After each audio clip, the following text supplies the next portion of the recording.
அனைவருக்கும் கணித வணக்கம். இப்போ பார்க்க போகிறது 6ஆம் வகுப்புக்குரிய கணக்கு முதல் பருவம் பயிற்சி 3ல் முதல் கணக்கை பார்க்க போகிறோம். கோடிட்ட இடங்களை நிரப்புக.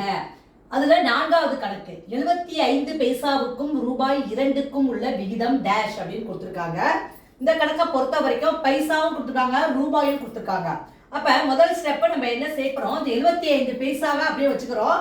இந்த 2 ரூபாயை என்ன சேர்க்கிறோம், பைசாவுக்கு மாற்றிக்கிறோம். அப்ப ரூபாய் 2 is equal to 200 paisa. First நம்ம என்ன பண்றோம், இந்த ரூபாயை பைசாவுக்கு மாத்திட்டோம். இப்ப உள்ள விகிதம் என்ன கேட்டிருக்காங்க, 75 பைசாவுக்கும் ரூபாய் 2 அதாவது 200 பைசா.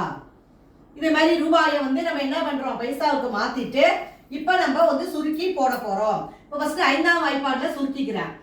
4 5 மிச்சம் 25ல 5 25 அதாவது 15 5 75. இங்க பாத்தீங்கன்னா 4 5 20 0. இப்ப பாருங்க, அடுத்து பாருங்க, இதை திரும்பவும் 5ஆம் வாய்ப்பாடுல சுருக்குறேன். 3 5 15 8 5 40. அப்ப இந்த கணக்குக்குரிய விடை என்னது, 3 விகிதம் 8. நம்ம என்ன பண்ணிருக்கோம், ரூபாயை பைசாவுக்கு மாத்திட்டு சுருக்கி போட்டிருக்கேன். இதோட விடை 3:8. புரிஞ்சுங்களா?